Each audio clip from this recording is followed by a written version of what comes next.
Hello, it's Scott Manley here with episode 97 of Interstellar Quest, and unfortunately due to a bit of a hard drive shenanigans or, I don't know, some cleanup problem, I managed to lose the return journey from Dres back to Kerbal.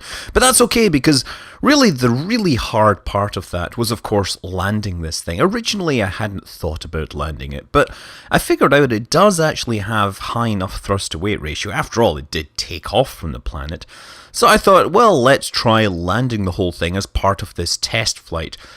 After capture, it ended up on this inclined orbit, and I needed to perform a burn to the north to try and bring the position of the descending node around the planet a little so that it would actually pass over the Kerbal Space Center. Well, at least the location it would be once I arrived at that location. Now, I've done my usual thing of targeting the flag next to the runway. You can see that as the pink marker, which is just scrolled off the top of the nav ball.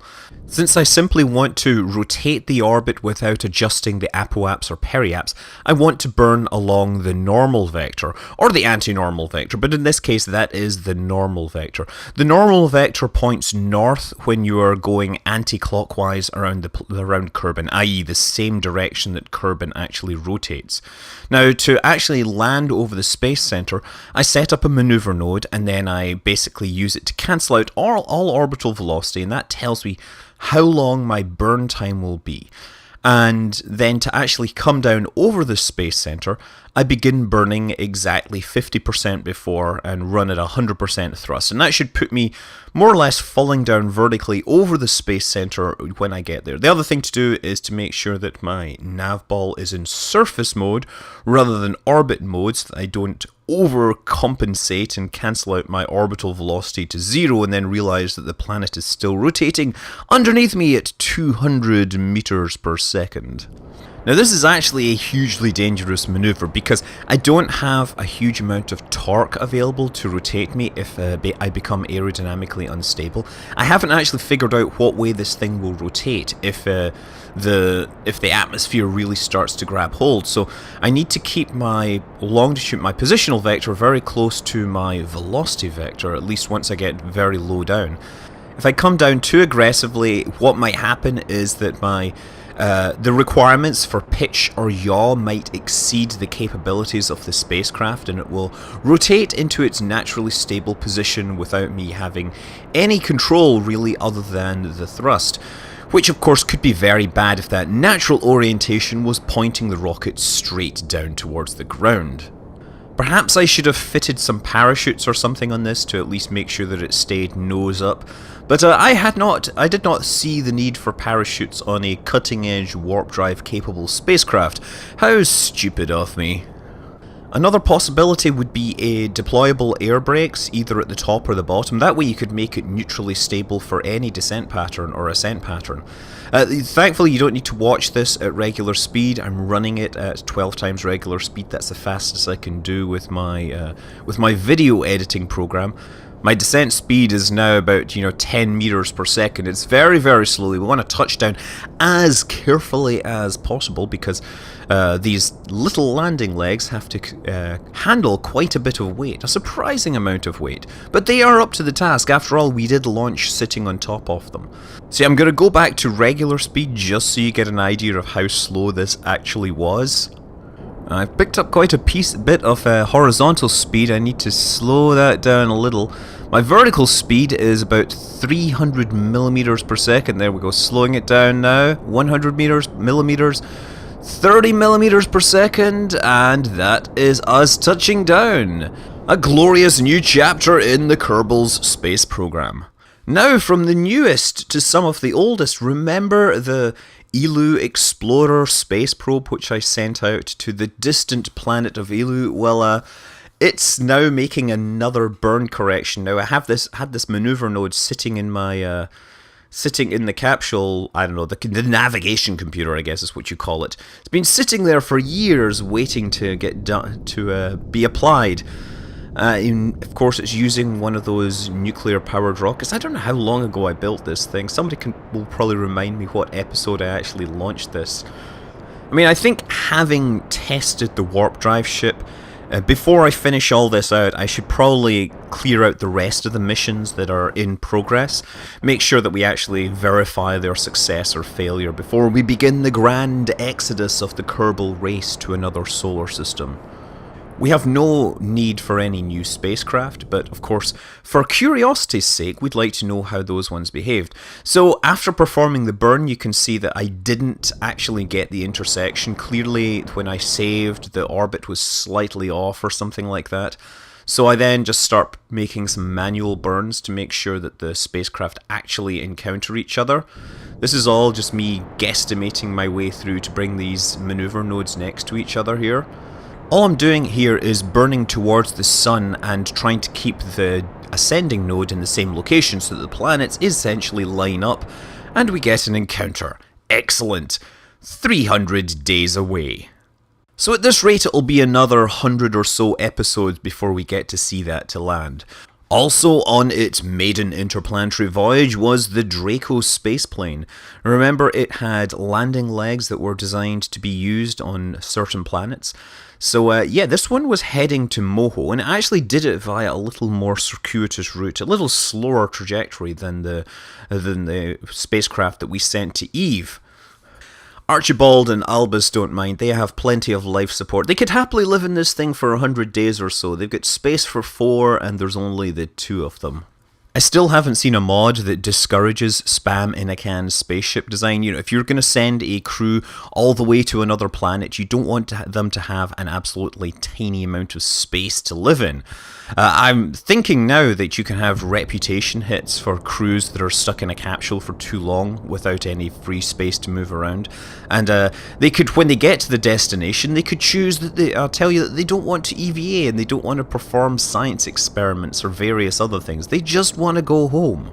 You see, the big barrier to interplanetary missions is the life support. It's not the Delta V. You only need about 20% more Delta V to get to Mars and back compared to getting to the Moon and back.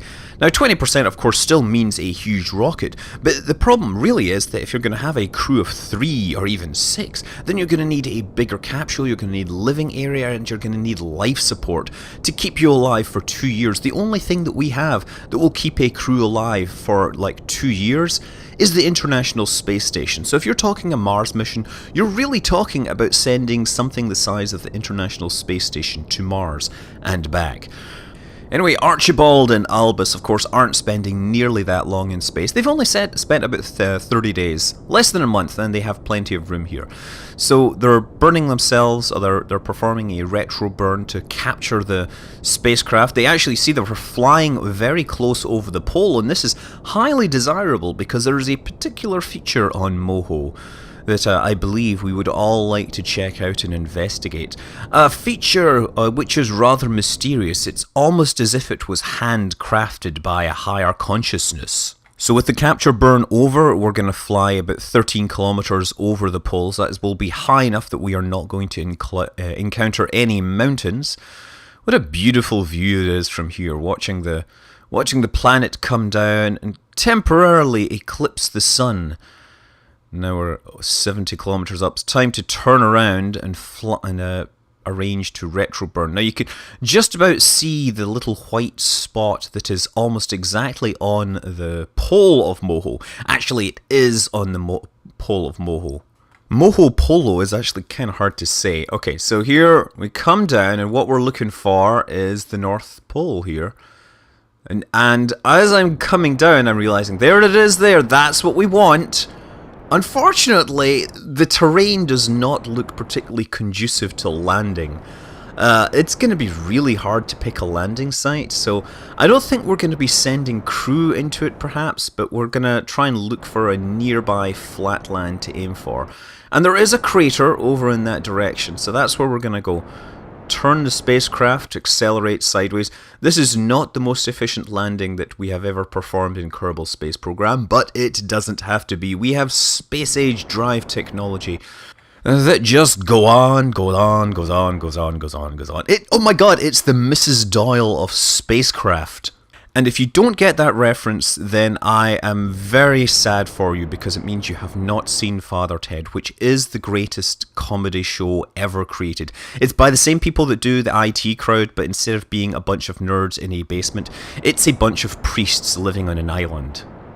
The other advantage of this landing site, actually, is it's going to be below the horizon, so they should be able to cool off a little after being so close to the sun for so long.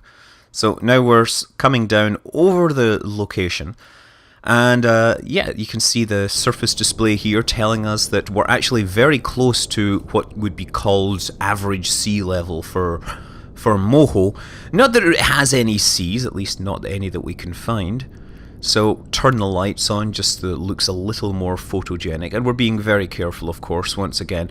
We don't have to be quite as careful as we are on Kerbal. The other thing is that I take a guess at what way the land is, the gradient will be, and I deploy the landing gear so that if I land and then start to kind of fold or fall over downhill, that the worst that will happen is I will roll onto my landing gear. And that should mean that I don't destroy my spaceplane and don't have to send a rescue mission all the way to Moho while these guys are stranded trying to figure out how to survive. Albus and Archibald, it would be unfortunate. But actually, now that we have warp drive capable spacecraft, we could get a spacecraft here in a very short amount of time. Of course, it would have to land in the same place and might suffer the same fate. Who knows? And we are very low above the surface, so touchdown velocities in these things have to be very, very low, because the landing gear is pretty wimpy compared to the mass of the spacecraft. You can just see me being as careful as possible. It's not so much that the spacecraft is heavy, like in terms of weight and the gravity, it's that because it's massive, the momentum can actually be very, very high, and that can cause it to topple over. So you want to land as carefully as possible. And we have landed. Excellent. We're going to shut down the engine just for good measure, and time to perform a historic EVA on the hottest property in the Kerbal system. Oh, well, other than Kerbal itself. And as I step out, I realise, oh yes, it's really not ideal for putting ladders on this thing, is it? You can almost feel the radiation from up here, yes. The solar radiation, of course. See, they thought they would be smart by investigating this crater at the North Pole, but it turns out that with a magnetic field, it doesn't help with the radiation. Okay, so it appears the heat shielding is melting, the Kerbals are sweating and hot. Ah, Kerbal physiology confirmed. Kerbals do indeed sweat. What about the materials bay? Materials bay, the samples have taken well to Moho and are now brown. Are you sure the samples aren't perhaps some muffins that someone was baking? The goo is having way too much fun in the sun. So yes, this polar crater may in fact be pretty well shaded from the thermal radiation coming from the sun, but because the planet has a magnetic field, any solar wind tends to get directed directly onto the pole, so they're getting hit by, protons and other hard radiation. And, we're also getting hit by the surface because it is a little heavier than the moon. Or the gravity is a little stronger than that of the moon. Wow, this thing looks so huge from down here. It looks thoroughly majestic standing up like that. Of course, people didn't think of it as majestic when they were trying to land it. Okay, the sample shows signs of past volcanic activity. You can hear the coolant running through the tubes in your suit as fast as it can and decide that you'd really like to go back inside. Okay, well, time to plant a flag. This is a specially prepared flag, now that I think of it. Something designed with the unique environment of Moho in mind, let's say. It's made of asbestos. Not exactly a space-age material, it is naturally occurring, and it is relatively fire-resistant. Not that there's any oxygen to support combustion. Yeah, asbestos is a naturally occurring rock fibre, which is basically silicate fibres, means they're very fireproof, very useful for a lot of applications. But of course, it ultimately got banned because it gave you lung cancer if you inhaled it. And since I'm talking about asbestos in the context of spaceships, I think I should address the story that the Challenger disaster was caused because of the change in composition to remove asbestos from the putty. Well, yeah, it turns out this is completely false. Anyway, go and read the accident report if you want all the gory details of that. It's up there with the space pen myth as well, commonly cited by people that don't verify their sources' truthiness. Anyway, moving swiftly on, we need to discern the facts of our location relative to the pole. The pole is that little white spot, the white polar pimple. So the Moho is actually a terrain glitch. It's a terrain glitch where the height map along the top edge of the height map is set to 0. So you have this cone where all the terrain basically goes down into this cylindrical hole that goes all the way down to sea level, I believe. And yeah, it's this fascinating little dimple in the terrain, which is pretty hilarious to drive rovers and stuff into. But I did not bring a rover, and it's probably too far to send a Kerbal given the high gravity. I do, however, have these probes that I actually meant to leave in orbit and then deorbit for collisions. But given that I've forgotten about them, I could try flying them in the low gravity. So going to be very careful here, and this is going to be extremely hard because it doesn't have much fuel and everything's backwards. Okay, so we're going to head north and until we get to our target, and oh no, yes, everything's backwards. I shall point it towards the south, kinda. So yeah, we want to head exactly north, and that will hopefully put us exactly into the Moho. I guess the only thing is, it'll take account of the rotation of the planet. I'm going to have to make some terminal corrections here. We're going to fly up. At least it's easy to see the target from the map here. Trying to get it as close to perfectly north here on this. And accelerating.